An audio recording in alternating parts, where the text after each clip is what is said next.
Hello, everybody. How you doing? Welcome to another episode of Frag-out. I'm your host, Mystery Fragrance.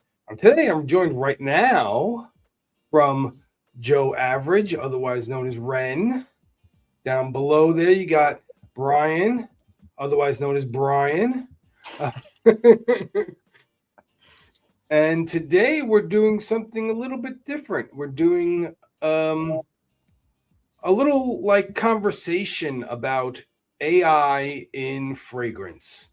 Whether it's good, whether it's bad, it's up to you guys to discuss it and me to kind of almost moderate it in a sort of way. We have a couple little plans. Well, at least I have some little planned up here to give it a little bit of a spice. Maybe maybe let AI defend itself. And then conversely, maybe let AI destroy itself. We'll see. In the chat, we got Joel, as always. Joel, what's going on? And what is this? His scent of the day. We'll have to look this one up. I don't know this one. What do you think this one is? Knowing Joel, some sort of tropical fruity fragrance. Discover Me. Interesting. I've never heard of that one either. That's pretty interesting. Is that like a local micro or is that something out there for a little while or something? Discover Me. Found it. All right. Gotta share presentation. Haha. Fresh, woody, ozonic. And here we go. Add the stage. Oh, gotta lower this down because we're missing Brian. Fresh, woody, ozonic. Yep. Conifer, amber, aromatic, musky, herbal, white floral, and sweet. Oh, he's guarding that desk again, guys. Keep it up, Joel. Was that who's the perfumer? Was that Olivier Crisp? Yeah. That was Olivier Crisp. Yeah. Let's see. Eucalyptus, Immortelle, Bergamot. Well, let's see. People are voting for Cologne as being the most prominent note with eucalyptus and ambroxan. So it smells a little fishy with Bengay is what I'm getting from these notes. Depending on the quality of the cologne, right? It's true. That's true. Joel, let us know. How is that reacting on your skin? I'm interested. A lot of people say cologne gives off that. Some people say fishy scent. And then with the eucalyptus, I always think Bengay. So you'll have to let me know. Let us know. What's going on, Buff Scent? How you doing? Oh, we're Blue Talisman Extrait. That's a good one, actually. I've actually smelled it. It's actually pretty good. I actually kind of like, though, Blue Talisman better than Blue Talisman Extrait. I prefer of the two to keep my money. Those are expensive. Well, I mean, you can find the Blue Talisman now. Kind of getting close to being affordable now. It's not that bad. Extra, yes. It's not stupid money. It's not that bad, but it's expensive as far as things go. Is it just a sweet, fruity kind of herbapuric kind of thing? I haven't. No, it's the regular version is pear. It has a nice, one of the better pear notes I've ever smelled in perfumery. It's a light kind of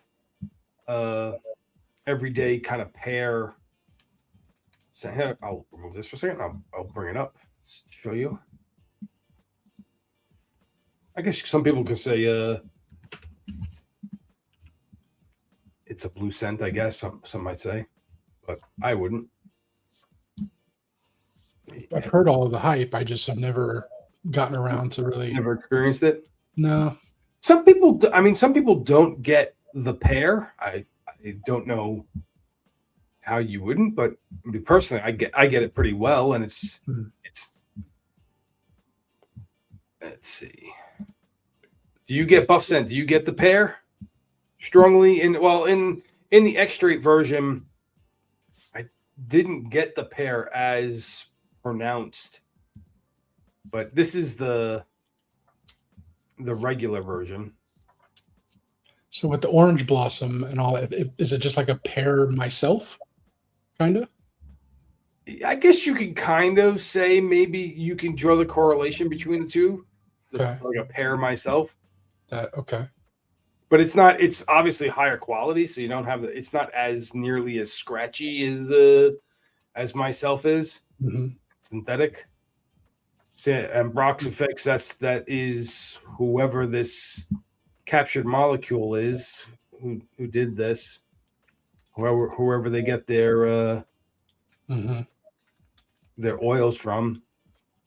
Well, it's got the Georgie wood and the Akagala wood, so that's all the proprietary. Yeah, whoever's doing that. I mean, the note breakdown you see here is the wave of the future. Okay, if you're getting fragrances from a particular oil house, you're going to see more and more of these captured molecules to try to control the cloning, basically. And what a perfect statement, Neil, that brings us around to AI and how AI is infiltrating and making creation of scents of new fragrances easier and easier and easier, because they are picking up these synthetic molecules. They're actually understanding the combinations and using all these different algorithms to create these combinations.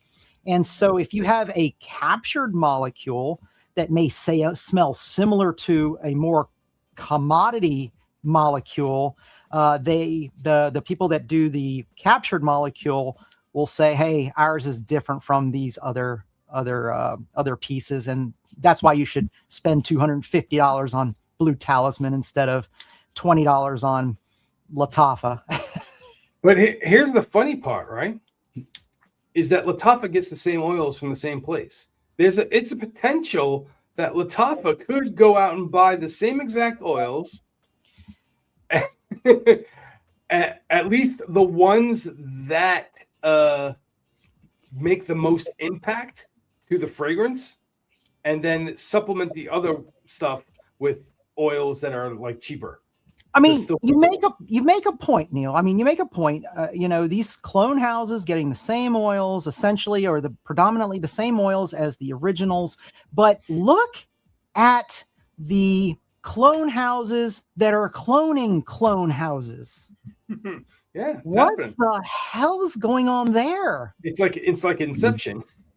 Yeah, I mean, it's like, I mean, I can't afford the $40 bottle that's cloning the $400 bottle, so now I want the $4 bottle. Yeah, because that's also a sign of the times of how the economy is for the average Joe. Come on. I mean, $4 bottle. The average Joe will get the $40 bottle. Let's just leave it there. But these other scents and the capitalism that comes in with it is just, it's absolute killer, because now I'm seeing clones of clones of clones in Five Below, and these teenagers are picking those up. Everybody's just money hungry. They want the last dollar they can get out of the average Joe. And I don't know. I mean, AI is just going to make that simpler. What do you think? I mean, it's interesting to like sit here and think about, like, when I brought up the first part, right, and we talked about how having these captured molecules and having AI basically be used to find out, oh, hey, we want to try to make different fragrances, and we're going to use AI to try to find all of the fragrances and stuff, all the notes breakdowns, and try to figure out which ones are the most used, and try to make new fragrances using other things we have currently, and see what it can create with it. I mean, maybe they might do something like that and then hand it. Hey, look. Then they take it and they hand it to Quinton Biche or something and say, "Hey, look, here's this bracket of ingredients what we want you to work with. Try to make something with this." And then the perfumer tries to make something with the ingredients that is different and stands out from the crowd. I mean, that is a possibility. AI could be used for that. Is that a fair assessment? Does that fit into the category of AI being part of the fragrance creation, or is that just kind of like now it's just a tool? I still think it starts to encroach on the art, because if you're starting to tell a perfumer they don't have any creative freedom in that, and they're limited to these notes. Now that happens a lot. I mean, I've done some jobs where you have to work with a certain color palette for like a corporation or whatever. Mm-hmm. So there are constraints sometimes like that. However, if I were an artist and I was told that AI spit it out, I would say no. I wouldn't want to be a part of it, because that's no. I don't want them to pick the colors of my palette. You know what I mean? Mm-hmm. So I don't know. I feel like if they're coming how in with different is that from the brief though? Like if the brief says to you, "Hey, look, I'm this house, and I want these fragrant notes to be possibly used. Here's your list of fragrance notes because they most identify with what we're looking for. And you can make whatever you want as long as you stay within these 25 different notes." I think because like most briefs that I've obviously never perfumed anything, but you do briefs based on like the art. Sure, it's usually about within theme. So I guess if we compare that to notes, but again, I think notes are like colors or line weight, things like that, whereas theme is the storytelling. And I think that's the thing is if someone came to me as a perfumer and said, this is the feeling we want to put out, run with this, that's one thing. But to say we want to do this feeling and we want to make sure we use rose and oud and patchouli and these notes that AI spit out, then it really, I do think it really limits the creative of it. But that's coming from a creative, so I'm a little biased. Well, I mean, okay, let's look at it from Ren's standpoint here. Okay, Ren, I'm want you to build a house only using a certain type of material. Yeah, I get that all the time. Yeah, and I go, okay, if you want to do this with this material, this has got to be how it's got to be, or else it doesn't work. And the interesting thing, and Brian, you touched on this, and it really goes back to what's the whole point of making fragrance? Not necessarily to smell good, although that's a wonderful way of doing it, but it's also an artistic thing. There is something behind it. You're tying it to an emotion or a story or an event or, an effect that you're trying to elicit out of people. And sometimes it might not even be a very concrete emotion that you're trying to get, like love or lust or jealousy. It's, I want to elicit something out of you. Mm-hmm. So it's like, okay, if my thing is like, I'm solving a problem for you as a structure and you can only afford wood. Okay. Yes, Brian is right. I am severely limited, but I am going to be inventive and create something to a point where it gets close to your vision, the emotion, the whatever you're trying to elicit. But it's going to be a far removed item than if I was given a full palette to work with, right? Mm-hmm. Hey, I want you to work with wood and I want a beautiful 60-foot clear span in my living room so I can have parties of 500. Like, Neil because he has so many great friends and he's awesome. I'm going to design a piece of wood that looks like a freaking Northwestern tree trunk log to span that. And you're going to be like, I can't even afford that. And I was like, but you told me wood. And there's your answer. Yeah. So with fragrance, if you're limited in such a way, you're going to get a shadow. It might get you there technically. And that's what I think AI will do. Get you there technically. But you lose that nuance, you lose that human factor, that human experience piece, and really do become just a shadow of what could have been. Mm-hmm. Mm-hmm. My personal opinion. Sorry. No. That's what this is all about. Yeah, that's what this is about, right? Yeah. I have something of an interesting little. I found something out couple days ago that Libby L'Orange actually used AI to make a fragrance, and I'm going to bring it up here. It is actually a somewhat liked and popular fragrance. So she was an anomaly. Is the fragrance that they had AI work with the perfumer to create. So it wasn't just the perfumer by itself, and it wasn't just the AI by itself. They used both of them in conjunction with each other to create something. And we can see it's you have a bit of a variety here, not so much that it tilts it below the kind of the 350, the 3.5 mark. It's kind of above it, but not by a whole lot. And you have 2,000. It's somewhat popular, 2,000 votes. So, and here's the perfumer that worked with it, Daniela Anderer. And here's the notes they have: green tangerine, vanilla orchid, incense, plum, musk, sandalwood, and amber. Arrange it into the order that most people see it or most people smell. And it's a musky sandalwood with a floral backbone and slightly like citric sweet, right?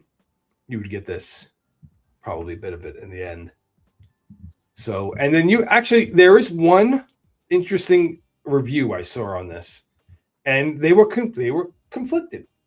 They once they found out it was AI generated, it kind of tainted their feeling for it. No, but they still liked the fragrance overall, so they were kind of torn on what they felt. Let's see, this guy right here, I think it is. So, in my opinion, Aldo is arguably the most creative and original fragrance house in the entire level niche price range. Maybe. So that could be argued, maybe. Because niche is kind of very wide right now. Like, you could almost argue that there's more than just like two types of designer or niche or clone. It could be... I saw one article, someone making an argument of this. There's 8 different tiers to fragrance. I don't know if it's that many, but there could be more than just the 2 or 3. I talked to the gentleman who does the hat, Sebastian. Yeah. And I asked him that very question. I said, in your opinion, and I said, with 6,000 fragrances and over a decade of just smelling and reviewing, what's your take on the difference between designer and niche? Because even now that's still debated, is it debatable that Eldo here is entry-level niche? And he flat out said that it's so pervasive now that really isn't niche. There's just designer and then high-end designer. And he said, there really isn't niche anymore. And I go, well, what about these houses that's all they sell? He goes, no. You have indie brands where the owner is the perfumer, and you have these other brands who are selling the perfume. And so it's like, okay, you can take a wonderful, who was this one? Cecile Zorokian? No, who is this one? You can take an actual perfumer's perfume. Daniela. You Daniela's go and sell it, Daniela. You can just sell it. Does that make you a perfumer because you can sell it? No. So you're not really niche. There's no difference. You're a designer, and then you actually make it. You're a perfumer. You're indie. And I thought that was a very interesting take. So then going back to this, and with the AI and the thought of AI, you know, it was the help with Daniela and AI together that made this perfume. And do we know that if she used it as a primary driver, or was it a secondary tool as a sort of refinement kind of thing? Yeah. There's a lot of variables in here, especially also it mentions that this was released in 2019. Which, quite a long time ago. Right. And so, if they were using AI, like at what level was it? Because I mean, it's getting better every day, but in 2019, it might have been pretty vague. I don't know. Yeah. But also, I'm interested to know if it's something like what you were saying earlier, Neil. Like, did AI spit out the note list and she just compiled it from that? What was AI prompted and fed to give them what they needed as well? Because one thing I noticed too is I'm almost wondering if AI, because this is a very feminine leaning scent, is what Fragrantica was saying. Because if AI knew it was a female perfumer, did they make that into a feminine type composition? Did she do that with the notes given? Like, because most everything now, especially even from 2019 on, most things are marketed as unisex, and this seems very feminine leaning. So I'm just interested to see how they could how they collaborated. Yeah. I mean, it's unfortunate I don't have like the perfumer here with us to talk about it.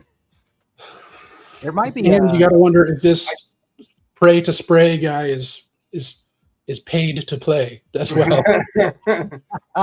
True, you never know, right? Yeah. Because that's a nice long write up. That's really well written, and also did he write that, or is that ChatGPT? And it was written. Wait a second. Am I reading this right? It was written 10 days ago. Yep. Yeah. Yeah. It was written 10 days ago. So, because I mean, this review's popping up all the time for these things, and it's not right. But I mean, that goes to Brian's point. I mean, is this a pay to play, pray to spray kind of guy? Is he putting that out there for that? I mean, going back to AI and being a tool, Brian, there's a gentleman that I work with. He's an artist, and he sells his art. He does 90s anime from, when we were growing up. And he sells that kind of stuff. And we have some lively discussions about AI. And if you use AI, are you an actual artist? And I said, well, I mean, it all depends. I mean, how do you define that? How are you actually saying, are you an artist? If you use these different tools? And he's like, look, if for you to put your hand on a brush and put it on a palette, to put the emotion and the thought into it, makes you an artist. And I go, well, wait a second. If you have the same passion in your fingertips pushing buttons on a computer keyboard to manipulate a tool to do what you want it to do, how is that not the same as manipulating a tool, paintbrush, to do what it is that you want to do? A curve here, a straight line here. Yeah. Yeah, it's tricky. I feel what's missing in it is the heart. And I know that's really broad and really moral and whatever, cheesy maybe to some, but it really is. And like I can, because the culinary arts, for instance, like, Neil, if I came into a restaurant that you managed, like, and I knew I wanted chicken cacciatore, and it's like I want that. I can taste it. I know exactly what it should look like and feel like, and I order it and it comes out. I can't say, look what I made. like I did not make that. I know exactly what it should be, and I know exactly what it should look like, but that doesn't make me the artist. It's everybody behind the scenes that's the artist. And so I get it, and that is a big argument in a lot of. I'm in a lot of like kind of pop culture fan groups because of the different types of art that I do. And like, I'm always trying to kind of feel out the crowd, and like so many people call themselves artists because they typed in what they wanted to see and it made it, and they maybe tried it 12 times until they got Alf to talk to Mr. T just the right way in their image. And you know, like I don't, that's not art. I mean, I know we can argue that, but like that's not art. That's a prompt. Yeah, I mean, it's when you think about it like that way, right? You want to think about, are programmers that make video games, are they artists? I mean, I don't know if they programmers, as far as like the illustrators, like creating the images, or just like the person that's making the code to make the whole thing work. I almost feel like they would call themselves engineers or technicians. But I mean, I wish I had one of them here to ask them. Like, would you consider yourself an artist, or are you just an engineer or a mechanic, or like something like that? But even still, like, would a mechanic that works on old vehicles, old cars and stuff like that, or something that's complicated, like, I don't know, like a steam engine train or something really archaic that isn't necessarily something that is modern, would they consider themselves artists in the fact that they're working with these pieces of machinery that are so old that they're kind of like have to reconstruct it and stuff? Well, they're a niche house at that point, right? They're an independent niche house. Back around. But also, let's talk about John C's comment here about Ben from the House of Mammoth. He is an independent perfumer out of Long Island, who he has mentioned that Firmenich uses AI in one way or another.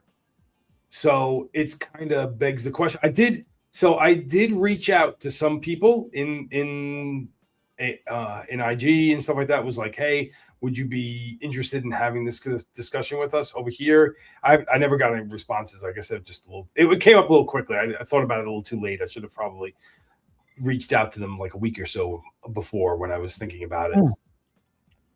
Maybe I would have been having the opportunity to have them on, but it's something to possibly have a follow-up for in the future. So we got a comment in the chat here. We kind of just jumped into it, Neil, with AI, and we got pretty deep pretty quick. Didn't really open up with our scent of the day, gents. What are our scent of the day? Let's see.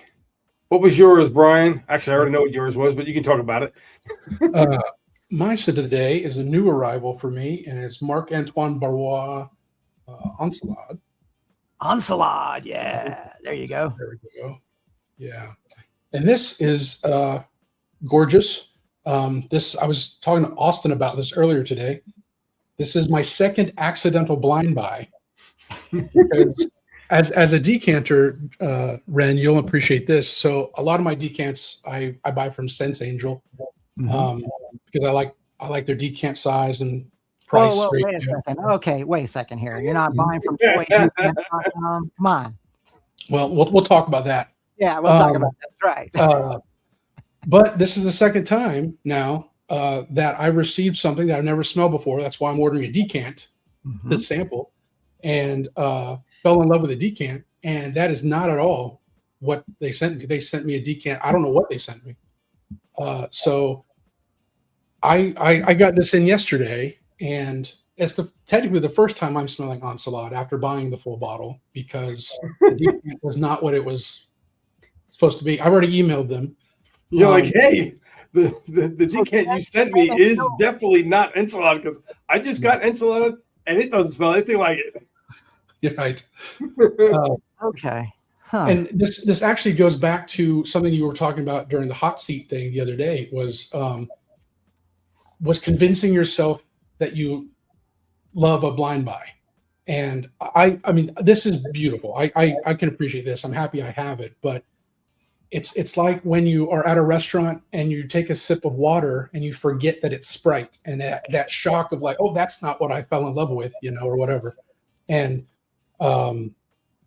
so when I the first one I bought from them was I ordered Kutai from Unique Luxury, which is the whiskey citrus tobacco thing, and they sent me a decant, and I swore I smelled those notes. Like I swore there was whiskey in it, and it turns out it was Octanese, which is pineapple and leather. There's no whiskey in it, and so I ordered a bottle of Kutai, thinking this is what I'm getting. So I ordered that from another discounter, and it arrived, and I immediately blamed the discounter for selling a fake because this doesn't match, And so I emailed them. They said, oh, it could be like a batch variation, or we do everything by hand, so there's no way it's our mix up. And so I let it go, and I sampled 4 others from the house before I found out that they just grabbed the wrong bottle. And I have a feeling, so now I don't know what I sampled from Marc-Antoine Barrois that I love. I need to find what that is because I love it. Well, maybe you should describe. Well, it's obviously not Ganymede, right? No, I have a 10 mil Ganymede, and I've smelled Ganymede, and I also bought, along with this, I bought B683. Okay. So it's not those two. Did you smell, because Ganymede extrait it smells nothing like Ganymede to me. It is like maple syrup almost to me. This to me smells like if you took Ensalade and then layered Stronger With You Absolutely on top of it. Is there an extrait of this one? Not of Ensalade. There's a B683 extrait. Yeah, that just came out, I think. And then there's a new one that's supposed to be Ganymede, Tilia, and I think B683 kind of mashed together. You would kind of know Tilia because Tilia is very much a floral fragrance. If it was that, maybe this one. See, I've heard this one's very I've heard this one's very root beer. I did smell that one.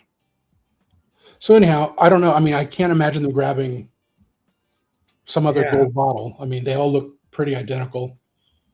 But sorry to derail the scent of the day. No, this is very interesting. It'd be really nice to see if we can find out what this one is. Even it might not even be from this house. It could be the one bottle next to it. Right. And they were just trying to pull orders, and they didn't have enough coffee, and they just pulled one from the other, and they just gave it to you. Well, and I've actually emailed them, so we'll see. Tune in next week. I'll leave it in the chat what happens. That sounds good. Yeah. Then my scent of the evening is I've been playing around with Void, which my scent of the evening is Dark Matter from Void, and this is it's oud and raspberry and birch tar, and they call them space raspberries. And smoked vanilla. Yeah, it's probably my favorite out of the ones that I got in my discovery set. Another space-oriented type house of fragrances. I mean, Neil, you saw House of Cosmo. We know about Nishend. Here's another one. Yeah, this was pretty so. When I talked to the owner of Stell. They mentioned that they're coming out with. Actually, I think John mentioned it to me. Didn't you mention to me too, John, that they're coming out with another brand? They're coming. So anything? They're coming out with another brand. The couple here. That's going to be more experimental. Like this was their first line, and their first line of release was relatively tame they wanted to have stuff that was interesting, but they didn't want to have stuff that was too out there that they wanted to make money pretty much. So they didn't want to go too crazy. So, but I definitely did like this one. This one to me was the best of the bunch for my tastes. Yeah. But there were a few other ones that were pretty, and they were affordable. Yeah. Well, and I wish they would give you, I mean, I think they have 9 currently in their house, and like you have to pick 4. It's a build your own discovery set. And I wish I could spend $20 more and just get the whole house, because I'm going to need to order. I'd like to smell the others, which are, they seem really very floral. It's Joel, the myrrh. It's funny. Every time I wear it, it's different. The other day I put it on, it was pure raspberry, like pure fresh raspberry. And then right now I'm getting all the vanilla out of it. So I think it just varies. I get some of the birch tar. I get some of that kind of like that leather tobacco from Zaharoff birch tar out of it. The pre-reformulated one, or well, I've only smelled. I don't know if I have a recent sample or not. So I just have much different now. Is it? Yeah. Speaking of, someone just mentioned this fragrance. I have it right here on my desktop. Someone sent it. Diaghilev.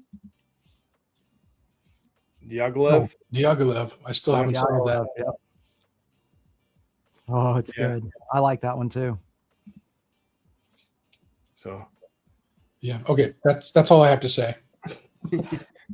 What about you, Ren? What was your scent of the day? Even though I know what you wore too, because I saw your short. My little spin, yeah. So the random scent picker picked me out oud tobacco today. Oh, nice. Yeah, oud tobacco. And exactly what it says. You got oud and you got tobacco in this one. And the interesting thing is, of course, Montal is very powerful and whatnot. And you know that oud in here is not going to be the real oud, but they do a really good job of trying to get that idea of oud in there. This guy, what is it? Sumac? How do you pronounce that? Is that right? I can never pronounce these words correctly, but it's really got that oud in the background, and the tobacco does come out and give it a nice roundabout way of filling out that scent profile. So it's not like just a linear, boring kind of scent. So it's definitely a good one. A little tough to wear for me during the Florida high heat. I mean, we are in the triple digits over here in both heat and humidity. So it was a little tough. But then when you get into the cooler AC air weather, that warmth kind of pushes it out a little bit. And of course, it's got that Montal power. So it has lasted for a while. And I have yet to decide on a scent of the evening. I did have Roja Manhattan come in. I made a comment, Neil, on the server about how Roja Manhattan smells like Soradora Jani on first sniff. And I went and I was like, gosh, this just doesn't sound right, but it smells so similar. And it's really that sweet vanilla-y gourmandy take that is common between the two. However, Manhattan has more of a fresh lavender facet to it that gives it more of a mature, gentlemanly type vibe with that sweetness versus Jani, which is purely syrup, waffle, gourmand take. So when I have them both together, I can tell the difference. But on initial spray, I was like, oh my gosh, that's crazy. So those are probably also, if you wanted to weigh the similarities, take out Tom Ford's Tobacco Vanille and smell them side by side and see the similarities between the two there. So Manhattan, Roja. Yeah. I mean, everybody knows the stories and the whispers of Roja and the use of oils and whatnot. We go back to that, and I wonder if AI has anything to do with that nowadays. I don't know. You know, there might be some influences there. We don't know. Yeah, considering the fact that we just saw a fragrance that was made back in 2019, and it had AI's influence. Yeah. there's a definite chance that any perfume made in the last 6 years might have had some sort of AI influence in its creation. Maybe that's what the I stands for now. It's just artificial influence. Yes, exactly. But it, the argument, because this stuff comes through my feed all the time now because of what I do, and the argument is that if you Googled anything today, you've used AI. If you used your cell phone today, you've used AI in some way. So, like, sadly, I think it's not going anywhere. Like, my view on it, whatever I say about it or preach about it, not going to change the fact that you got people getting ready to make trillions of dollars on it.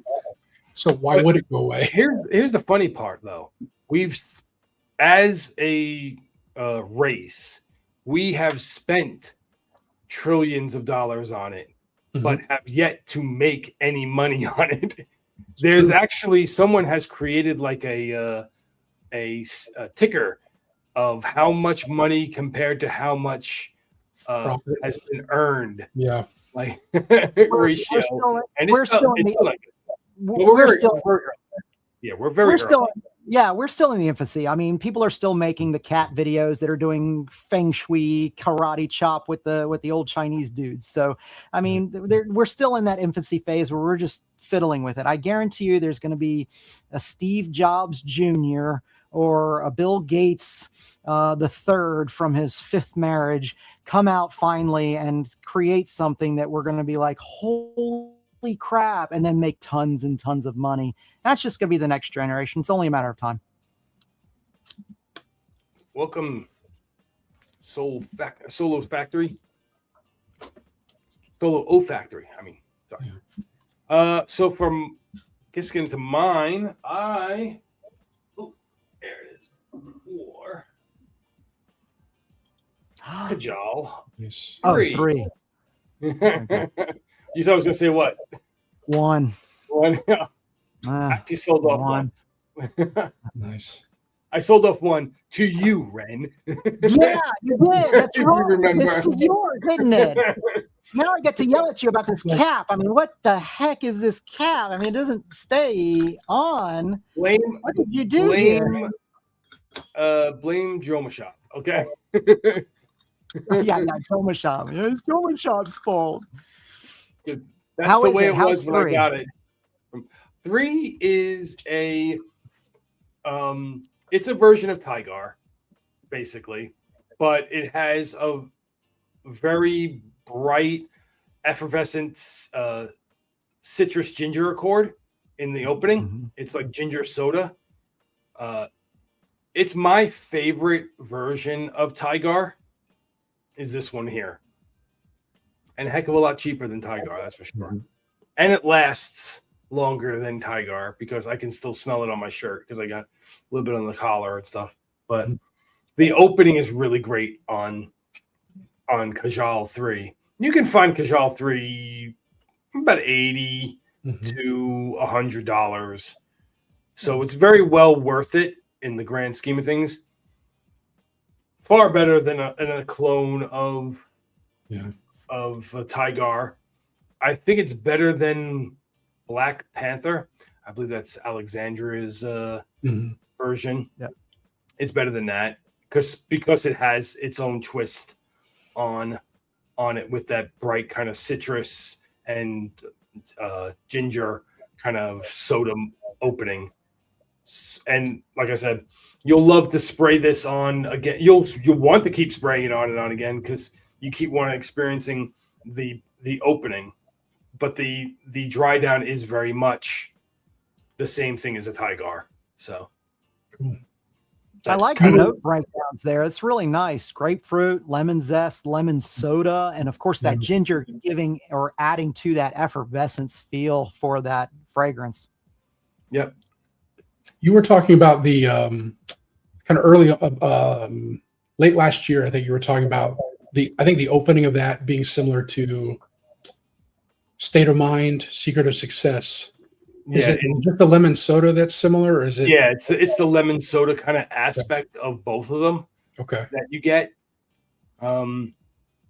Because I have State of Mind, and I've got my Kajal 3 arrives tomorrow. So State of Mind, the secret of success, kind of starts off with that citrus soda like accord, but then it moves into kind of like that angel share DNA. So Wow. it is angel share on the rocks before angel share on the rocks, which is pretty funny.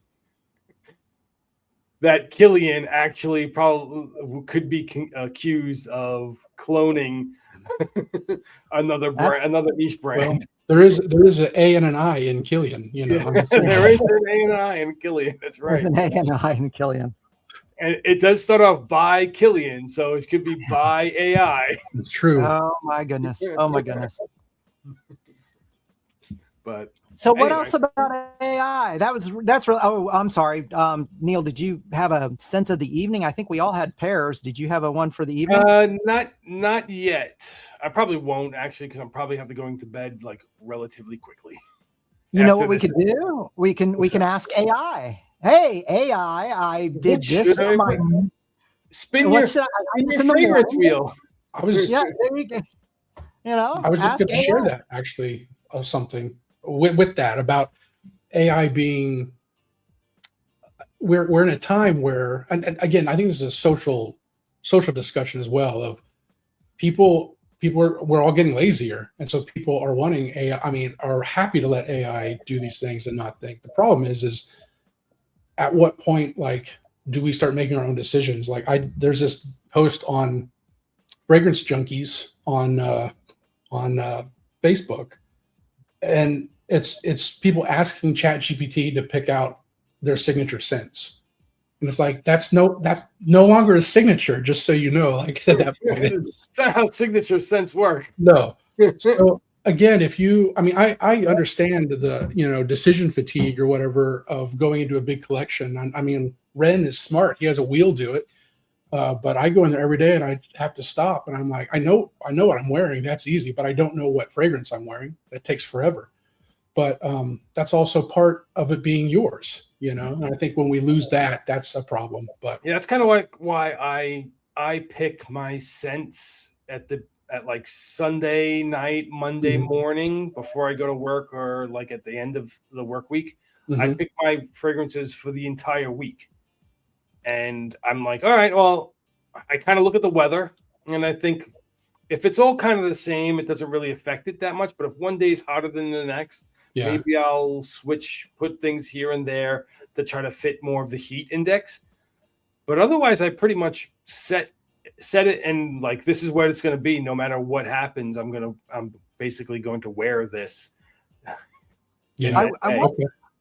I wanted to ask you about that, Neil, because you post that every so often. I see that. I mean, have you ever encountered something in your life that just threw a curveball at you? We all have that. We all have a curveball that just totally, you looked at your scents and you're like, these don't make sense for what I'm experiencing now. This doesn't fit. I really need to, and it can be either way. It could be, positive. It could be really, really positive, or it could be, really, really bad. Most of the time people dwell on the bad, and I'm like, no, it could be either way. But have you ever had that? Have you ever had it where it kind of just derailed you?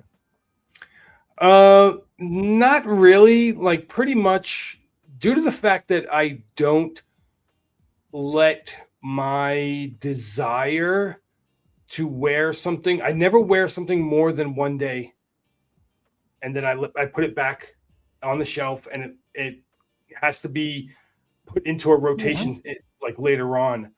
So I do let it, like, if it's more of a summertime fragrance, I will wear it more often during the summer. It will come back up during the summer rotation again.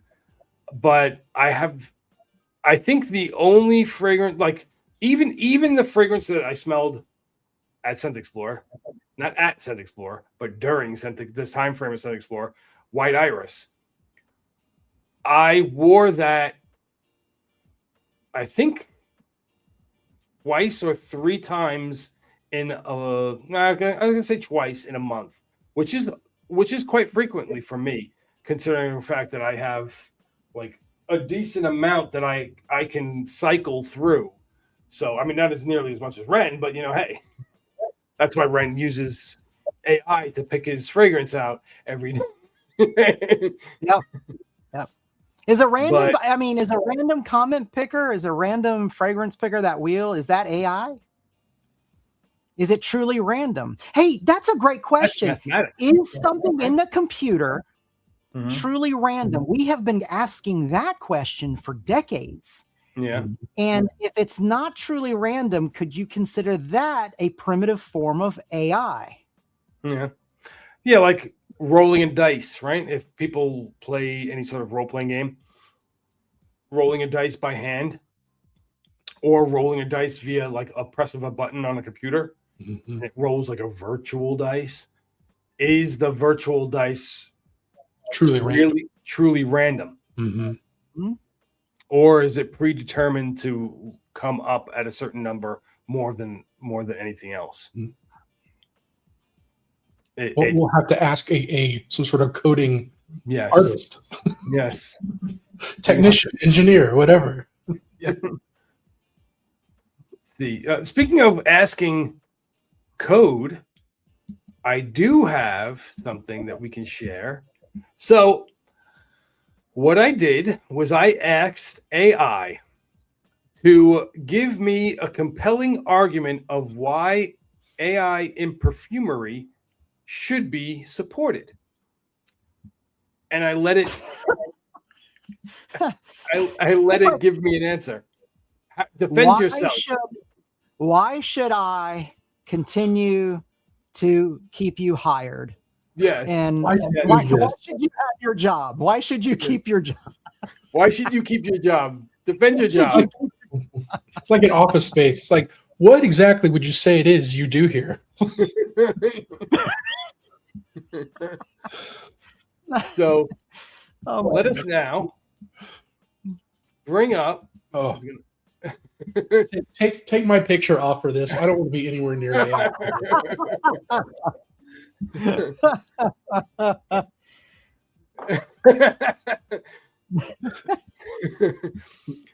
let us see how it justified itself. So, supporting AI in perfumery is justified by clear, concrete benefits across creativity, commerce, stability, sustainability, and consumer welfare. All right. 1, accelerates creative discoveries. AI analyzes vast sense databases and molecules. Basically, it's saying it's going to look through and find what they use the most and try to say, hey, maybe you should make a fragrance not using these notes, which honestly you could do very easily if you just went and looked up on Fragrantica what notes were the most used notes. Like this is something you could do as a human being pretty easily. This is something that's already been done. Ask YSL myself. Yeah. So enhances personalization and consumer fit. Let's see, maps of fragrance, prefer the demographic. So it's basically saying it can make bespoke fragrance choices based on your. This is no good, guys. First of all, one. Brian, what do you think about this? Machine learning models can map fragrance preferences to demographics, lifestyle, and even biometric feedback. Hey, Brian, I'm going to give you this cologne because you're bald. Yeah. Yeah. Obviously, a bald person would love this fragrance because other bald people just happen to like these notes. But yeah. I identified as a haired individual, so I don't, you can't say that. You can't argue it. Yeah. Now this is pretty much like a joke that we're doing here too, because it's Sure. not really Well, it not isn't. really. It isn't. It did give you this answer. Yeah, Like, Correct. yes, it It's did not, give this answer, but the answer that it gave us is pretty laughable. it's So it's a good exercise to see what AI does, but and then of course we're trying to make it funny, Mhm. so that people are not falling asleep while we're talking. But in the end, first of all, we know that AI cannot count. It 'cause it just can't cannot one. count. It keeps going with one, Well, it's ones and one, zeros. Look, this one, little dot is a zero. Okay, this little dot is a one, zero. zero, one, one, One zero. zero. So I'd be concerned about that. What else do we have here, Neil? What else did it spit out? go back to uh, one. Let's see. Which one? unlocks new business models and market growth. I don't know.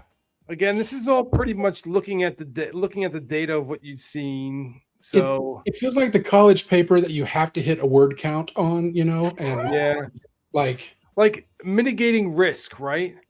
Now, the first one where it said it's gonna, hey, we're going to give you fragrances or notes that aren't used. The reason why they're used so much is because people like them. So if you're going to have your number one, your first answer be it's going to pick out notes that haven't been used, but then say it's going to mitigate risks. um, that doesn't necessarily add up, because if you're using experimental notes, it might become universally hated. So that might fail right there. Conclusion. conclusion. Here we go. Cliff notes. We need the AI to analyze the AI here. Yeah. AI, what did you think about your Cliff Notes? Backing AI in perfumery is an investment in faster, safer, more creative, and sustainable fragrances involving that empower artists and business alike. Okay? Well, let's look at these adjectives, Brian. I saw you shaking your head. Yeah. Let's look at these adjectives, okay? Backing AI in perfumery, okay, is an investment, okay. Is it faster? Can we argue that using AI in perfumery in general, in any specific spot of the process, be faster because of AI? I think we can say that. Can we argue that it's safer? It could point out things that are, it can point out quickly things that don't jive very well that we might not have thought, because it's able to analyze massive sets of data that says, hey, look, if you combine with this, Neil's going to lose all of his hair. Yeah. If we're going to combine this with this, half the people are going to drop dead and it's going to be 12 monkeys. So maybe, is it safer? That can be argued. Here's where and maybe Brian, I might venture to say you and I agree on this one, the more creative. Yeah. How is AI more creative when it gets its data from existing data sets? If AI gets data from existing data sets, how is it creative? It's already done. Yeah. It might suggest, hey, from my data sets, 86% of fragrances out there combine these two notes, be the 14% and combine and don't combine them. But how really creative is that? True. And then sustainable fragrance innovation. How is it sustaining fragrance innovation when it can't even be more creative? Yeah. Well, and also safe and sustainable can definitely be argued with all of the environmental issues. I mean, I don't know enough about that to really get into it, but I do know that, like, we may all be losing our hair at some point if we keep having, keep building this. But so it's CYA here is really what it is. It does feel like it's defending itself, which I've seen Terminator. Like, I know Skynet. This is you don't want AI defending itself. Like, we're going to kill all the humans because we're defending ourselves. Yeah, to make light of it. I mean, yeah, but yeah, it's so crazy. It's so crazy to think that this is a conversation that anybody would have in this day. I'm in I actually still do theatrical work as well, and I'm in a scenic design and set building group on Facebook, and this guy works for some like a corporate. He does a lot of trade shows, a lot of corporate events, and so the clients. It's not. I hate to say this. It's not the same as working with an arts group.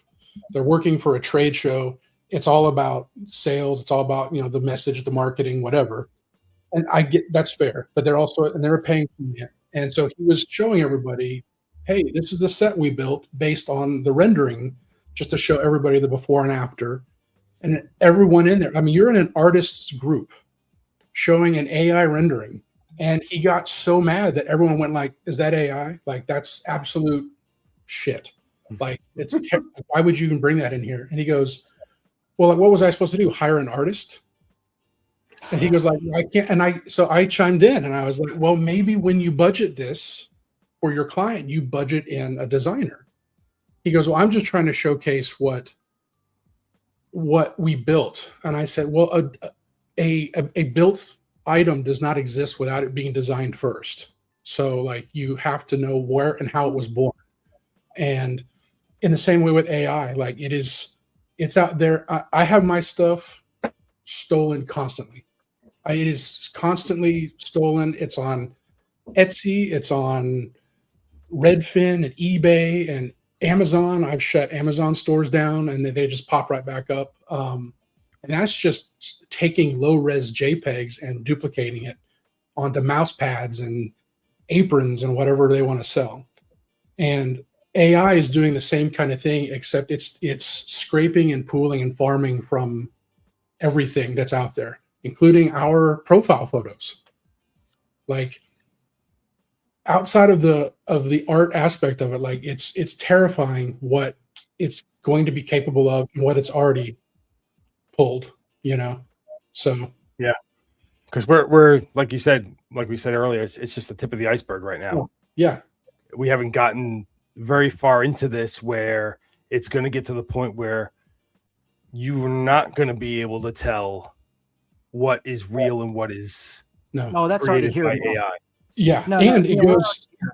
That's already here. It actually goes both ways. I saw a political ad recently about Michelle Obama, right? And talking about that it was AI. Well, someone intentionally AI'd something to stir the pot that it was AI. Like it's so amazing how, because all of a sudden she had 6 fingers on one hand. And it's like, yeah, they didn't even try to hide it. It was trying to show that she was pregnant. And it was obviously AI.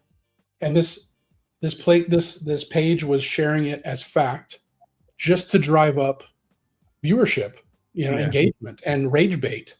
And so now you've got people fighting about race and gender and AI in the same comment section. And it's people are starved for that, People love to hate.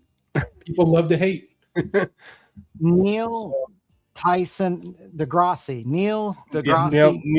Tyson. Mm-hmm. Did you guys see his deep fake?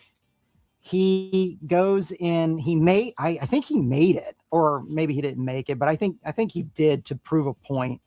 And it pulls and it looks like him because it pulls all the video from him, and it sounds like him because it pulls all the audio from him. And he says, I have been doing all this for years and years, and I've analyzed all the data, and I've come to one invariable conclusion that the world is flat. And it pulls back, and you see it's Neil deGrasse Tyson holding his phone going, that is AI. That is a deep fake. That's not me. But the thing is, when you're looking at it, my God, you could almost believe that it is. And you and I, people that we've been around for a little while, we can start picking off things that are like, no, this is not real. But what about the little ones? Yeah. What about the ones that are born into this that don't know that difference? That's where it gets scary. My sister teaches 5th grade, and every clock on the wall is digital. Like there's no more analog clocks. They don't know what a pound sign is. It's a hashtag. They don't know. Yeah. Like it's just amazing, and it's getting more and more. Like unless it's TikTok worthy or viral, it doesn't matter in life. And it's like they're glued. And this is me being a grumpy old man. Sorry, but like, just if it's, that is the future, and this is what we're shaping with that whole TikTok. I mean, look at the fragrance world, how it's being marketed, who it's being marketed to, what they're being told if they don't have the latest hype beast mode, whatever. Panty dropper, especially, like, that's terrible. That's awful, especially dealing with art. It's a smutty side to the art, and so AI is just going to help that along. And speaking of that part, I did ask AI Oh to boy. condemn itself. Now take my photo off. To condemn itself. Okay, what do we have here? Nope. So it condemns itself. AI in perfumery should not be supported because it risks in eroding the craft, displacing skilled workers, enabling IP theft and knockoffs. The condemning itself is actually more compelling than the supporting. All I think this is gaslighting. Numbers right. Did it do it numerically correct? That's what I'm worried about. Did it do 1, 2, and 3? If it did 1, 2, and 3, I would believe it on this side here. It made something completely different. It gave us a table, a comparison table. Oh man! Oh my gosh! So now I did use two different forms of Chat GPT-esque stuff. This is Copilot, and the other one was Chat GPT. So just to let you know out there that if you're watching this, that this here, the comparison table that Copilot made to condemn itself from being a part of perfumery is what's before you. So real quick, I believe Neil is going to put a disclaimer that neither one of these are our sponsors for today's chat on today. Not a sponsor yet.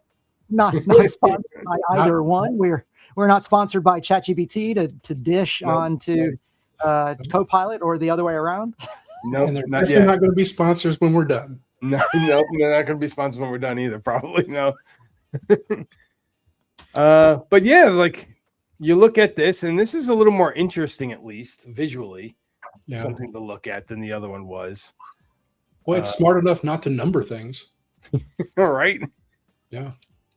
So you have like you lose the jobs sector stuff and displacing people, and the displacing of people is something that technology does very well, and corporates do extremely quickly without kind of analyzing what could happen to humanity as a whole by doing it. Like they just try to see, oh well, we can make more money if we just replace these jobs with AI or robots or something like that, but they don't create the new jobs that people need to be transferred into.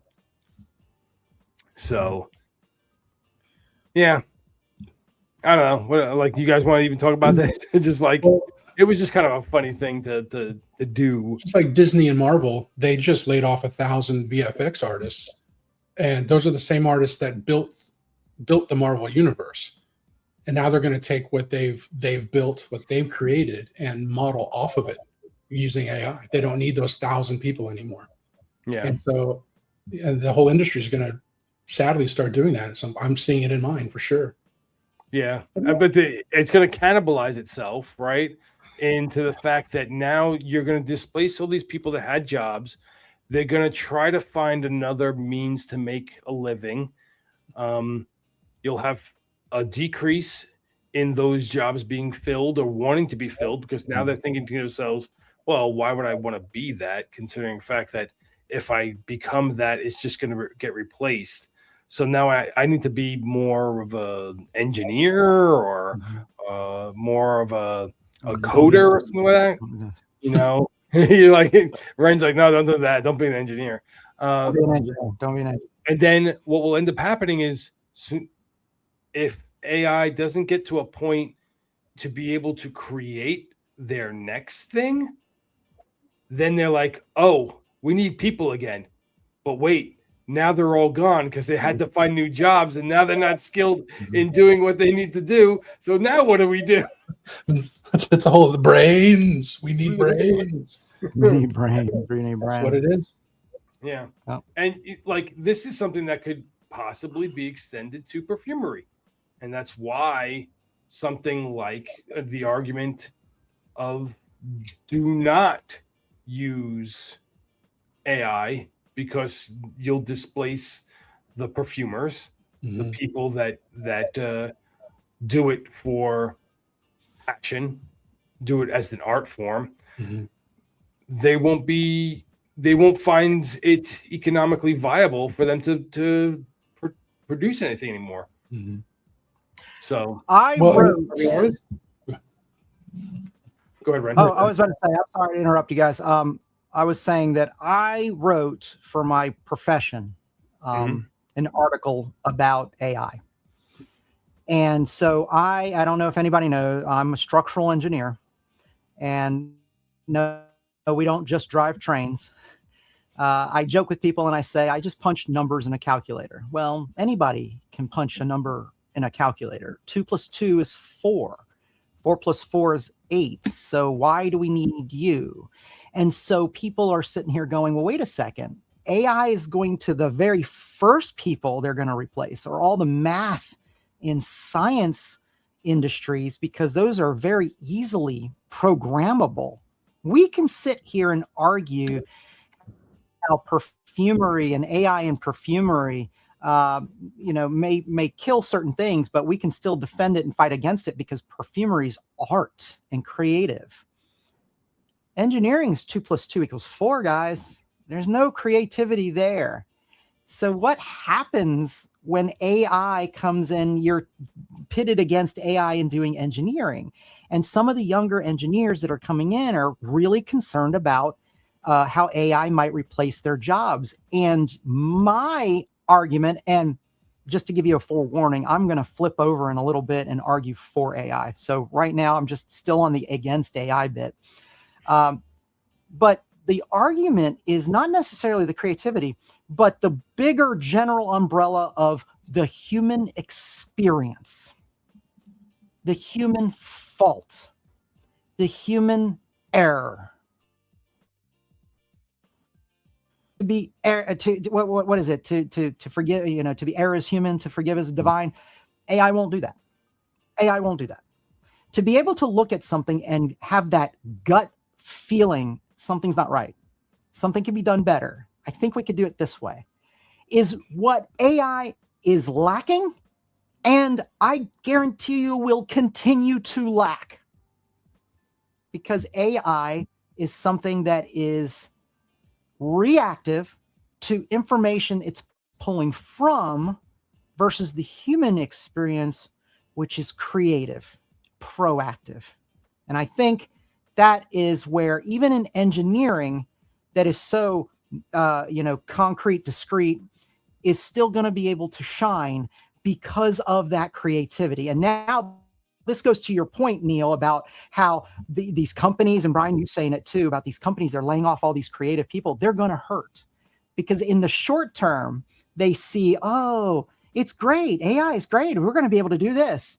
But have you ever seen Multiplicity? You ever seen that movie Multiplicity, where you copy a copy and it starts degrading and it becomes shit? Sorry, guys. But that's what's going to happen. And so that's my argument against AI. And what do you think? I mean, that kind of makes sense, right? Yeah, for sure. Yeah, because if it wants to try to stay popular, right? If it wants the fragrance to be bought, it's going to have to try to pick notes that are popular, that are beloved, and at that rate, then they start making like kind of the similar same fragrances that's been kind of made. There's no kind of uh, genuine nuance to it that you would get from an actual perfumer. But I mean, you look at it, you look at how perfumery is in the in the designer slash high end kind of designer realm, which is basically some of the niche kind of realm too. It is very samey nowadays. You get a lot of the same stuff over and over again. It isn't until you go. This is kind of why I've kind of leaned away from big name designers and big name niche brands, because the smaller indie places or the smaller independent places are the ones that are doing things differently, because they are either a working with a perfumer that who's not part of a big conglomerate, and they're just doing stuff like, hey, look, we want to do this the old fashioned way of we want to give you a brief and you make the fragrance based on whatever you want to make it on. Like you have free reign. Or like when you have independent perfumer who's doing it all themselves, they're the ones that completely in control. They're distilling, they're making their own tinctures, they're doing every aspect of it, so it is purely just their creation that they're putting inside that bottle. So it attracts me more to that type of creation than buying it just like a niche brand's like a PDM or whatever, like whatever niche brand you want to name up. So that's just my personal tastes have moved away from designer and high end slash niche designer to being just independent. So I don't know where your guys' tastes are going. Yeah. Yeah, I mean, for sure. I'd love the term we throw around a lot is storytelling, and it seems like it's a little maybe overused sometimes, but like that truly is all of it. That's everything. I mean, storytelling is everything. And you know, you were kind of talking, Ren, about engineering and whatnot. Like that is 2 + 2 = 4, but so there's the how, when, where, but then it's the artist brings in the why. Like this is the why, and who's doing it. You know what I mean? This is who it's for. This is all of that, and that's what we're losing is the why. And a lot of those smaller indie niche, hyper niche, whatever we call them now, houses are still doing that because it's still about the art and the storytelling. One of the things I just saw the other day on I probably should name the house. It's a house out of Texas, a pretty large house, a large niche house, and they've opened it up to the community to make AI art suggestions and whatnots. And so, from note lists to box art to full presentation, it's all being. And I get it. I get the point of fan art, but I also get the point of fan art. And this is, again, just asking, yes, they're forming words of what they want to see made, but I also feel like it's very demeaning to the house of allowing it on those pages, because it's showing, because I saw some bottles that I was like, that's pretty slick. Like, I wouldn't mind that on my shelf. I saw some note lists and I was like, that might actually work. And what it's showing in these groups that are specifically for a fan group for this house, is that like any of these people can do this. It doesn't have to be this one perfumer or this one brand owner. And that's not the case, especially this house that has led with art, and that has been their main, theme throughout their entire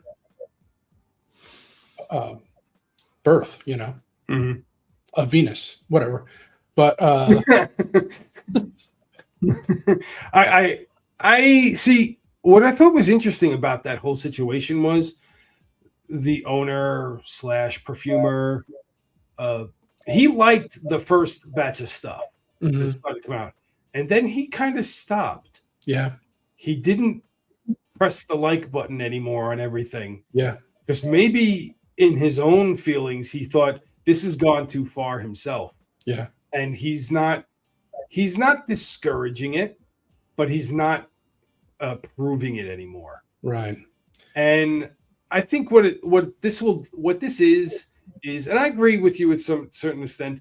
There were some bottle designs that were like, oh, this is interesting. This would be cool if they kind of took this kind of concept that these people kind of made up with AI and actually did it the way he would normally do it. But part of me doesn't know fully 100% if that house hasn't already used AI. And it starts to make you second guess a Yeah. lot. I Yeah. mean, since obviously 2019 and on. I mean, who knows? I mean, I wouldn't know that Eldo had done that unless you Yeah. brought it up. Yeah. And I didn't know either until I did a Google search. Yeah. I said to a Google search, a perfume that was made using AI. And it came up with that. Huh. And I kind of like, what? Aldo? Really? Yeah. Okay. Mhm. And then I said, 2019. I was like, whoa, wait a minute. Yeah. This is way earlier than I thought it was going to be. I did not think it was going to be 2018. 2019 that it said that it was the first one to actually do AI contributed in some way. Well, and also Okay. knowing that house, I almost want to wonder if it's them. That's a house that likes to be controversial in its notes.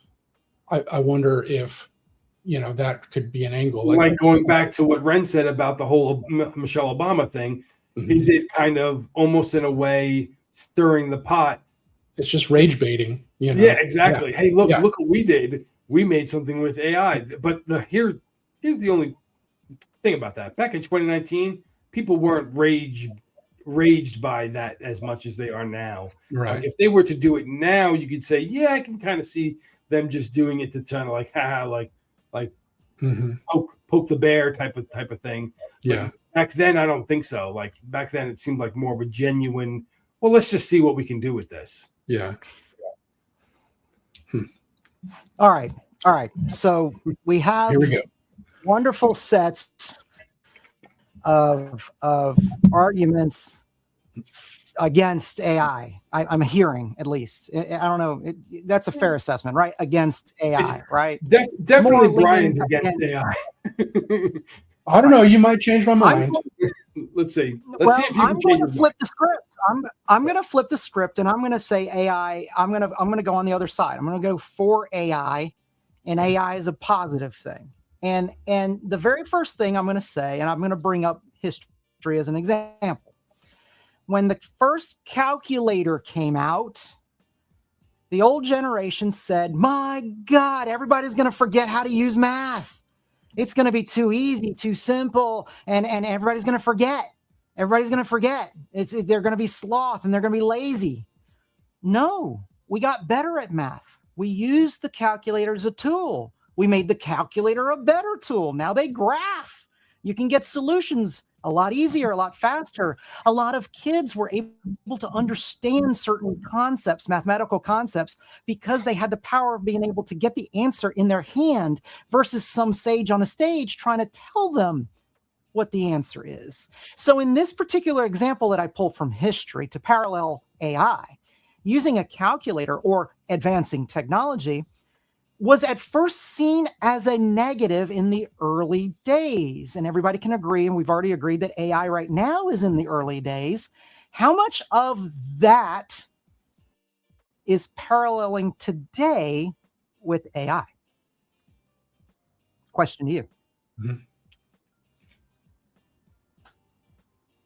It's a thought-provoking question because you can say that maybe it could be beneficial, but given human nature and how corporations work, you are more leaning towards the negative side, that they are going to try to find ways to increase their profit too quickly without thinking about what the future ramifications of it are. Because all they care about is making sure that stocks go up. Stocks go up. Stocks go up. That's all they care about. And if you can capitalism. Capitalism is no, that's not necessarily capitalism, because you're supposed to have a commerce. There is supposed to be people paying money to make it happen. Money has to be traded between people to make it happen. And if it's now traded between nobody and just kept within the same group, how is it capitalism anymore? It's not kept within the same group. What corporations are doing, like you said, are utilizing or leveraging this so that they can increase their bottom dollar. Rival companies are doing the exact same thing. And so the consumer, us, are giving our dollars to them. And so that's exactly what capitalism is. When do we have no more dollars? When we have no more jobs. Yeah, exactly. When do we have no more dollars? Yeah, then we have to then you go work for them. So you can get their money, so you can give it back to them. But how are we going to work for them? What are we going to be doing for them? They already have AI to do everything that they need to do. We're going to wash their floors? Yeah, AI. Where are we going to robot for that? Well, AI doesn't clean their toilet. Not yet. Not yet. The AI unions are going to union together and not clean toilets and say, get those nasty humans to do it. They're the ones making that mess. Get them to do it. Yeah, ask Elon. Elon wants to make his robots, his society of robots, to do all that work for them. But that's going to be no matter what. I mean, no matter what technology comes out, corporations are going to take advantage to leverage them and put them in a position. That's capitalism. That idea, that concept is capitalism. So it doesn't matter if it's AI or if it's, sliced bread. Right? So that's going to happen. We know that's going to happen. How we defend against that is capitalism too big to fail? Capitalism itself is too big to fail? I've seen capitalist societies fail. Yeah, that's what I'm saying. Is capitalism too big to fail? No. So technically, could the advancement of AI be the downfall of capitalism? Could the advancement of calculators be the downfall of capitalism? Well, we can say that now, Neil, because we see it now. We have the benefit of 2020. Yeah. Well, calculators and AI are not exactly the same thing, right? Yes. I mean, yes, they're a tool. The calculator is a tool, but it is not making the decision on whether or not to press enter like AI is. A human hand behind the you were still controlling the calculator. To an extent, AI is being touted as semi-autonomous, but you still have to set it in motion. Skynet was set into motion. It developed into what it almost destroyed humanity, but it was set into motion. Even the machines knew this. That's why they sent them back in time. So what I'm saying is this AI thing that you're saying is it makes the decision of hitting enter. Not necessarily. It feigns that. It gives that impression.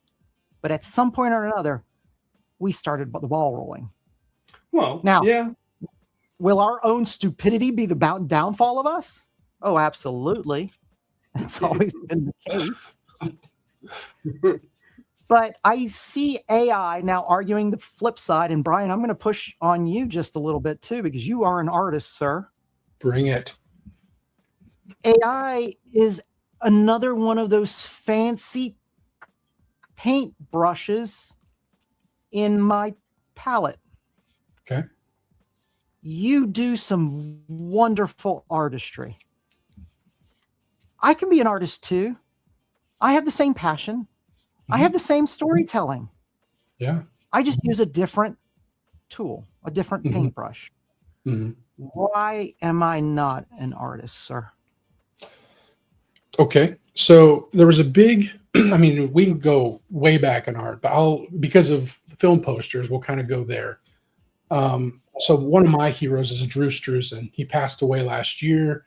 He did this I mean, I don't have one here behind me, but this style of work, right? So you can see brushstrokes, you can see textures and things like that.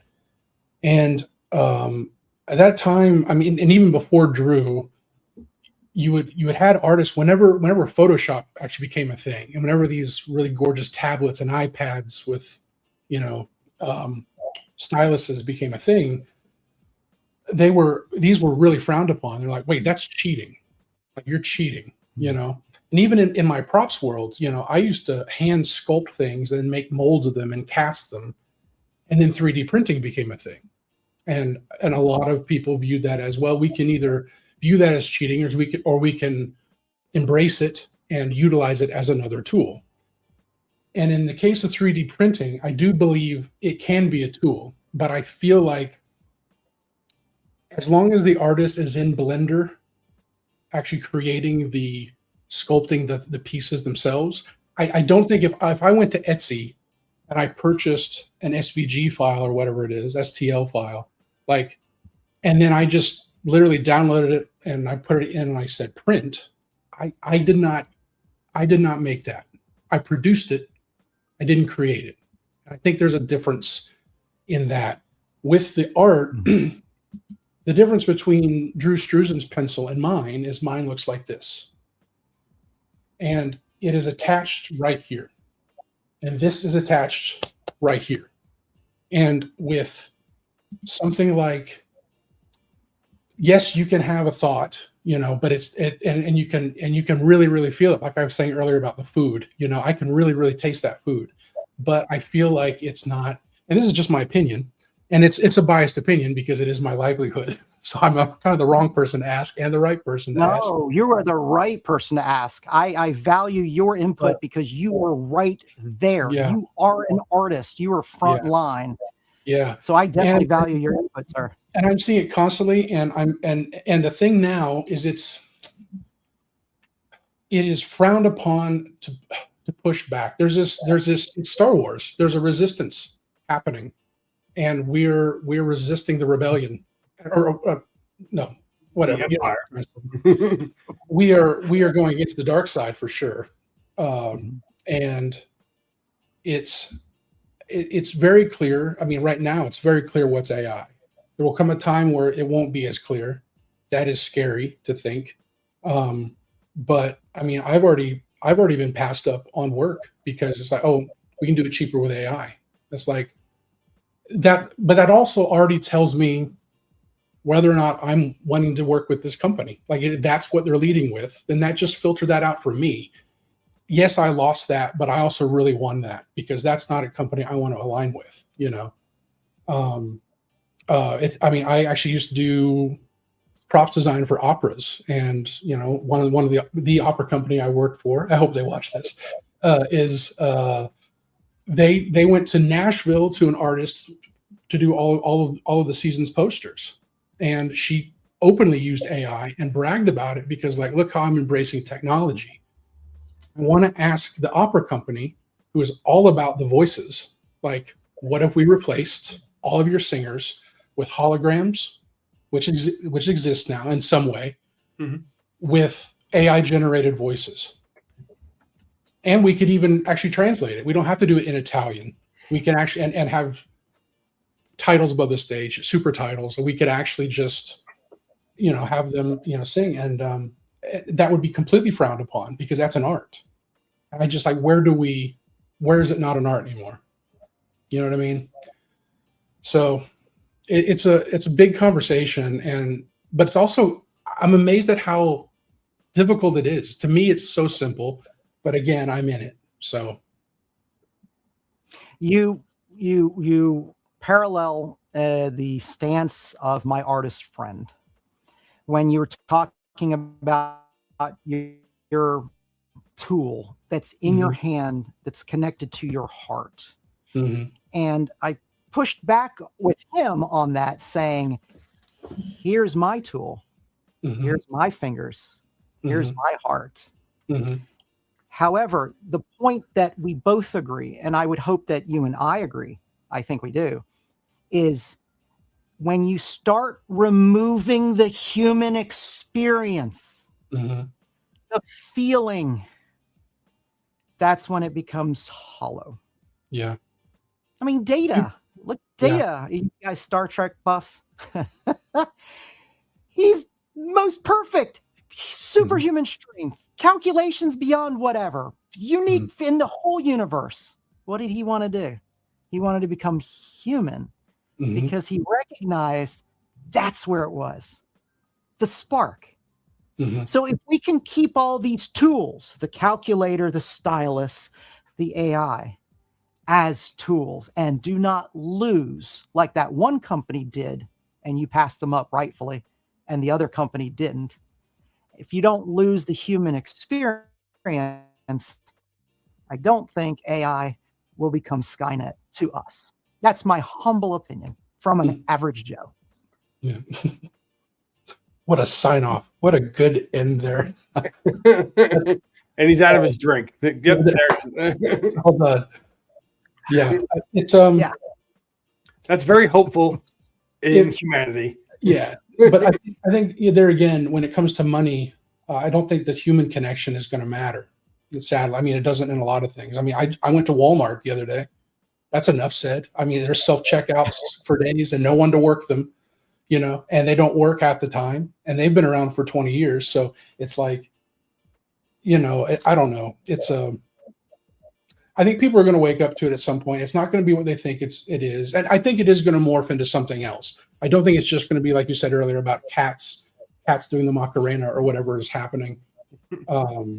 Like, I don't know. I think it's a dangerous, slippery slope.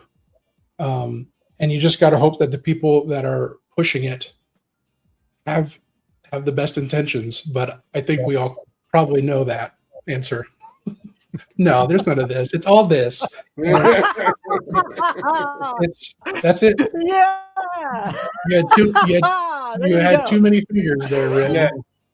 Too many fingers on each hand. I'm being hopeful. Yeah. Well, guys, I mean, I don't know if there's any. I mean, it's a huge topic. AI is a huge topic. You know, we could go on and on and on and on about it. I mean, and I guarantee you there will be. There will be out there other discussions.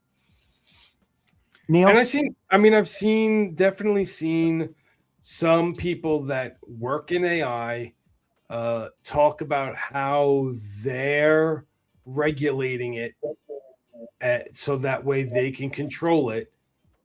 But that is one body group that's regulating it, right? That's not everybody. There are people out there that are going to push the boundaries, and you never know what could create the next like thing that ticks the little time, the hourglass through to the hour of midnight, the theoretical doom of humanity. And everyone is on that quest to be first too. Yeah. There's that thing too. Yeah. And just like, I mean, something as simple as unboxings. Like I want to be the first YouTube reaction video, so that this is all the hits when the searches start coming through. They'll do, I mean, people will do whatever they need to be or to do to be first. And when you talk about something like that could change the course of the humanity, for better or worse, in the moment that Well, They don't care. it's just like the first atomic bomb, right? Sure. You That seems like a good idea. Yeah.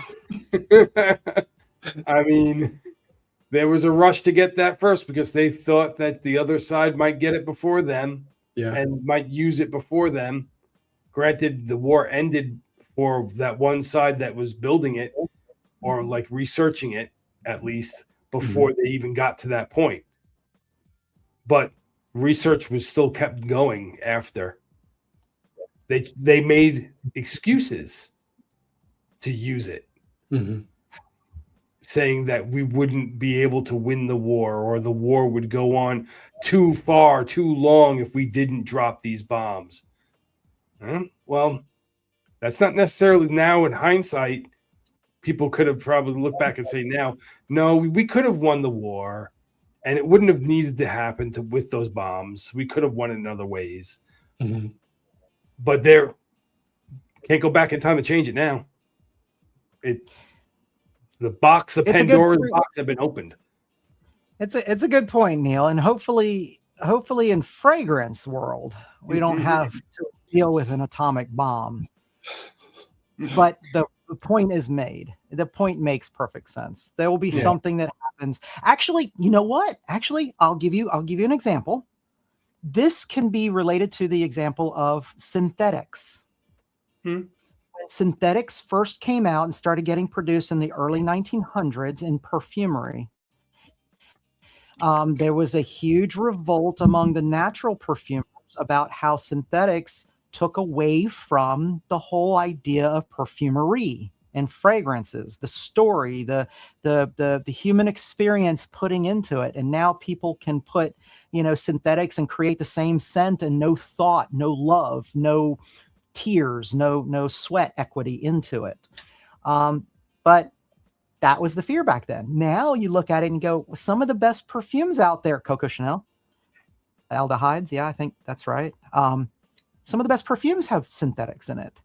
And we've just been able to springboard and learn more and broaden our horizons more and get even a broader human experience to it. So the hope is there. It's not so negative with an atomic bomb, but the hope is there that the AI usage in the fragrance industry is going to revolutionize it for the better. And, our grandkids are going to talk about how we were so scared of Skynet and everything's fine. We could hope that that's what's going to happen. We won't see it though. Videos of the guy on like a street and someone takes him some sort of an object that's a color and he paint matches it. Like he color matches, he mixes a paint right there on the spot that is 1-to-1. It's amazing how he does it. That's human. That's an art, in my opinion. If you go to Home Depot or Sherwin-Williams or Lowe's and you go to the paint counter, you pick a swatch that has a code on the back and you take it to the clerk, person working, and they just have to punch it in and it even mixes it. I mean, so like that to me is AI. That person is in that line of AI. Yes, that person is a human. But there's nothing behind it other than zeros and ones, so that I think is where, we're getting to a place where, like I said earlier, humans are being lazy. And at this point now, like, heaven forbid we take away those dancing cat videos. Like everyone is now so entitled to them. And now that people, and I'm all for trying to promote creativity and have people feel like they've created some piece of Marvel art because they've prompted for it and they now feel like they're a part of something, and maybe that will drive them to take an art course or so there is that aspect too. However, once you get that high of feeling like an artist and not, people ask me all the time, like, how, like, you're so lucky that you can do this. I said, no, I worked for 44 years to do this. And I have fucked up a lot. Like, I have screwed up so much in this life. And that's what makes the journey memorable, is the screw ups, not the first prompt that comes out just what you wanted. And it's those scars And it's the brush strokes and it's the things like that, that even digitally, I try to keep textures in there to keep it looking as handmade as I can. And that's what I'm afraid we're going to lose. And same with perfumery. I mean, I don't want, I really want to smell this Eldo. I mean, I hate to say that. I don't want to give any money to it, but hopefully it's at a store somewhere where I can, maybe up in New York. I'm sure it's there somewhere. Maybe. Like the Saks Fifth Avenue had some Aldos. I don't know necessarily if that was out there as one of them. I've got my list of stops. We'll have to try to put all of our stops together and take a field trip. Yeah. See if we can find an Aldo store. I mean, if anybody's had a chance to smell it, to be Offenlich, when he went to Paris, yeah, and went to the Aldo store. Yeah, I'd imagine they have every single one. I mean, I have decants. I got it right here. I mean, do you? So, yeah, I have decants over there. I mean, I can go pull it. I didn't want to bother you guys with it. If you would like to smell this fragrance, just give Joe A Decants.com. I think Neil and I, because we were part of this, we need at least a 1 mil. Yeah. Oh, I would absolutely do that. I would absolutely do that without a problem. But okay, when we just said that, though, listen to what we just said. And Neil, this goes to your capitalism comment, right? Mm-hmm. Joey'sDecants.com. Give me some money. No, I'm not paying for it. There's always keep capitalism going. Give him some money. The point is there is that there's always going to be that capitalism bit. I am happy to send you. I am happy to send you whatever. I just don't know. We'll exchange information. Don't worry about that. Okay. But yeah, I mean, to try this out, it's very interesting. And yeah, I mean, does that change your perception if you found out that a fragrance was made by AI? You know? Yeah, could you? Let's just say if you smelled it beforehand and liked it, and then smelled it again after finding out, would it have radically changed your opinion of it? That you would say no, I don't like it anymore, or is it just something that would just be like the personal choice? I like this. Unfortunately, I can never support it. I would need a super hot, the hottest shower possible, and I would need to just completely scrub and feel so I could just feel human again. And then I would ask for forgiveness. That's like 20 Hail Marys. And then I'm not even Catholic. And I'd ask for 20 Hail Marys. I'm not even Catholic. It's that bad. It's that bad. And I would feel bad about it. I would still enjoy it if I enjoyed it. I wouldn't then say like, oh yeah, it's absolute garbage. It's like, no, I just liked it. But I wouldn't feel good about it. I wouldn't want to support it any further than I already have. But I wouldn't take back what I'd said if I liked it. So because there's a very good chance there's so many fragrances out there. I'm not saying they're doing it, but like any discovery set you get, we don't know to discover. It could be in there. Yeah. You know, especially if you're talking about like John had said, if Firmenich is using it to some degree in every fragrance that passes through the house's hands. Well, and it's not just in the composition. It's in the text. It's in the write-ups. It's in the graphics. It's presentation. Yeah. Actually, they could just be using it in their kind of networking in their office. You know, but they could be using it just like you said in the write-ups for it, or just maybe like advertisements for it, or there could be just AI is somewhere in the industry. No matter where you're probably getting your fragrances from, except for the really small independent niche houses that make it by themselves and can say to you, hey, look, no, I had an artist that I know that did not use it. Like, it's almost like a freaking blood diamond, you know. This art was not made using any AI at all. Here's the stamp of genuine human interaction, authenticity. Yeah. You know? There's a lot of my fellow artists, we're having to put that line in our write-ups on Instagram and stuff like, hey, no AI. It's amazing how many AI images out there aren't getting flagged as AI. But if you do art, I don't want to say it like that, like too well, and it flags you, and then now you're having to answer to your artist friends about that. It says AI info, and it's like, no, I promise, I don't know what happened. And then you have to go and plead with Meta to like, listen, here's the proof, here's sketches. It's like, why am I proving, again, my heart, when you could have done it on Chat GPT and you got away with it, and you're getting, and some sour grapes here, I guess, but like the amount of engagement that AI images are getting, it just shows too a social shift in the audience and the mentality of, or lack of mentality of, what people perceive as art now. And that's dangerous too. That's my grumpy old man stance is, you know, what is the standard now, or is there one? Because like you'll see a superhero image that I maybe sketched and on Instagram, because the algorithm isn't pushing it, it got 30 likes, and then this has 30,000 likes, you know? Well, here's an interesting thought on that. How much of that is educating those people, and who's responsible for educating those people than the people in the industry? Right. So we sit here and we go, we're worried about people not valuing this. We have to teach them the value of this. They don't know any better. They just see something, oh, I like it. But they don't realize that value shift. They don't realize the blood, sweat, and tears, the falling down, the scraping your knee, the getting back up, to fighting this, to getting no'd at so many times until you found the 500th person that says, yes, I'll buy. They don't know that.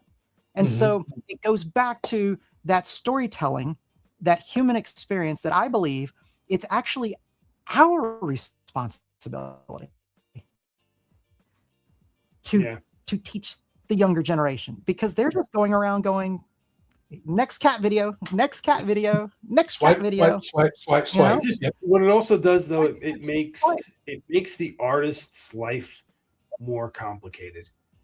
Before, you would just needed to be an artist, and that was it. Now you need to be an artist, a self-promoter, a lawyer, a copyrightist.